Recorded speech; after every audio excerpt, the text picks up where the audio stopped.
Deb here. Welcome back to CoolHouseConnection. I'm glad you chose to listen or even download this episode, and hopefully you'll share it with your friends and colleagues.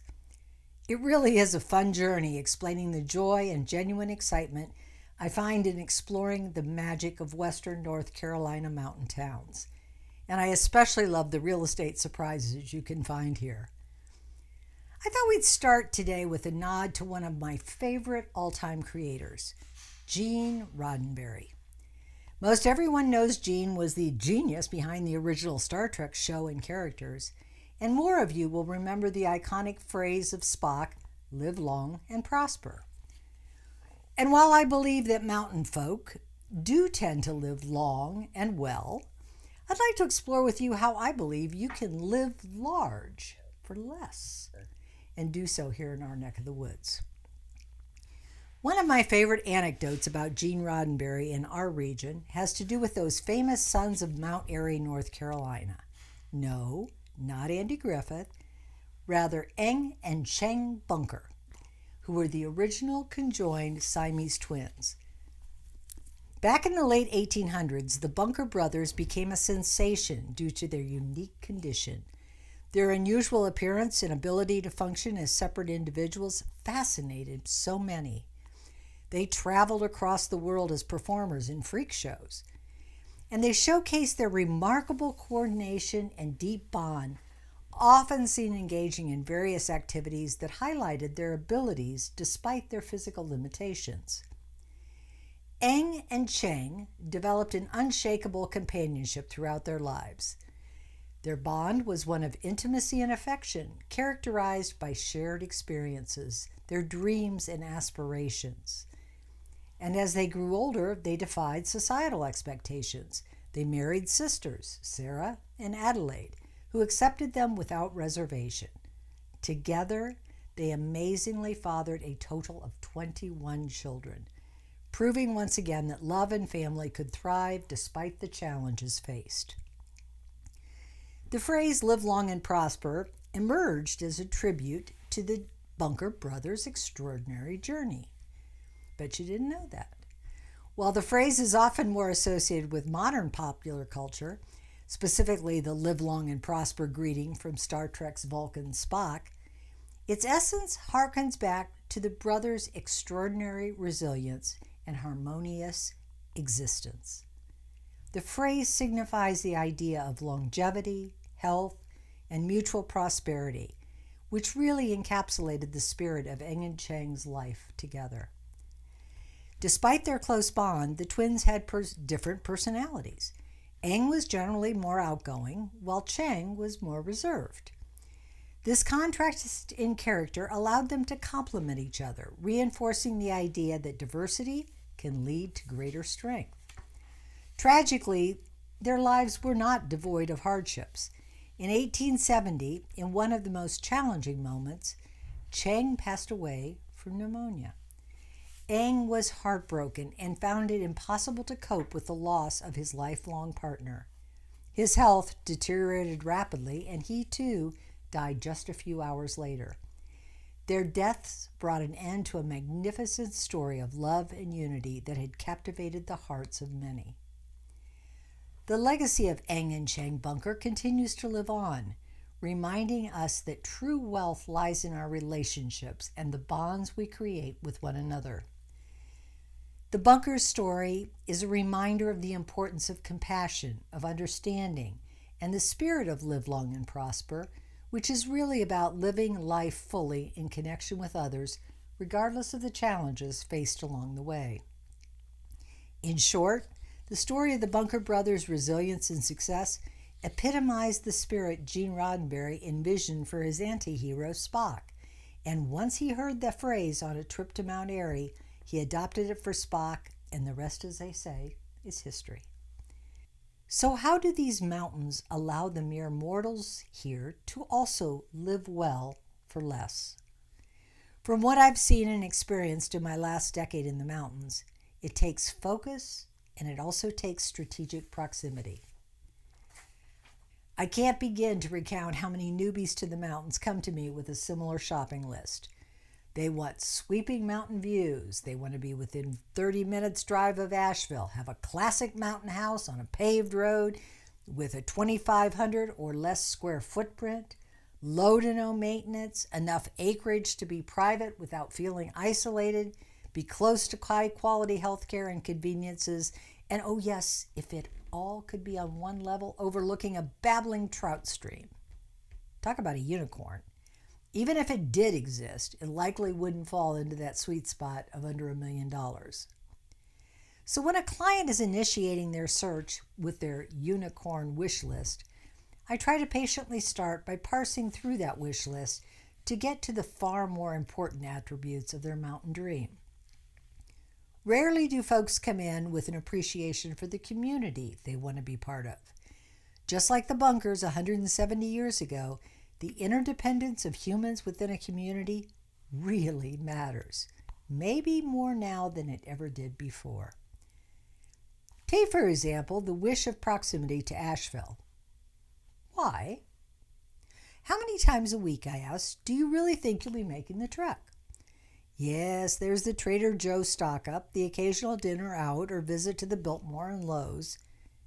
But when you're really honest with yourself, often what gets realized is that the reason you move to the mountains is to escape the hubbub of a metro. What folks really mean when they talk about proximity is convenience for the normal stuff like groceries and gas. The Asheville proximity fever dream also fails to take into account elevation. Most folks move to this area to be in the cooler peak season climbs. That really doesn't happen at Asheville's elevation of 1,500 to 2,000 feet. Ideal temperatures year-round really start to kick in about 3,000 foot elevation. And guess what? That's where Yancey County is ideally suited. Next thing folks tend to grapple with is proximity to a major airport for ease and convenience of visitors and visiting. In that regard, you can either go south of Asheville to the mountain communities of Hendersonville, Black Mountain, Waynesville, Brevard, or up north to Yancey and Mitchell counties. Or you can take a wider swath of available airports and go south to Greenville, South Carolina, east toward Charlotte, or north to Tri-Cities and Johnson City, Tennessee. It's not that each of these communities doesn't have its own vibe that may or may not speak to you, but the reality is the communities south and east of Asheville just cost more. They are more done, and generally real estate there is priced at a 30% premium. Going north of Asheville to Yancey County and further north to Tennessee opens up value for dollar deals for very similar ambiance. Then let's talk about the mountains and epic mountain views. What is often hard to appreciate at the outset of considering a move to the mountains is the reality that good to excellent mountain views can be had in many, many locations. Strategically choosing to narrow your search to areas that are blessed with beautiful views will yield lots of possibilities. Don't assume that you are limited. I encourage folks instead to focus on the other aspects of view. How close to town do you want to be or need to be? How much do you crave having a bit of space around you? How much do you hate or love being part of an HOA? Could you carve or expand a view even if first what you see is nestled in trees? How strong is the infrastructure in the neighborhood? How do you feel about being on city services, or is septic and well more to your liking? How do you view gravel roads versus paved? And before you answer that, realize that it's a whole lot easier and safer to navigate gravel roads in inclement weather. How close do you want to be to your neighbors? And is part of your mountain dream to be able to hike and socialize and dinner party with folks in your hood? Even things as seemingly trivial as how dressed up you do or don't want to be when out and about in your community. Envision your ideal day. Do you want to walk, go somewhere to exercise, or just hang out? Are your ideal Saturdays bracketed by farmers markets in the morning, gallery browsing, or golf in the afternoon, and music and brews by the fire pit in the evening?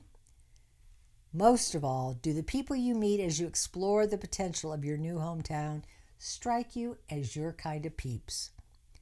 Because you see, no matter how much you're tempted to focus on the house and the view, what most of us really crave is community. A place and people who accept us for who we are, doesn't require us to be something that we're not, shares our likes and passions, and brings richness to our existence on this planet.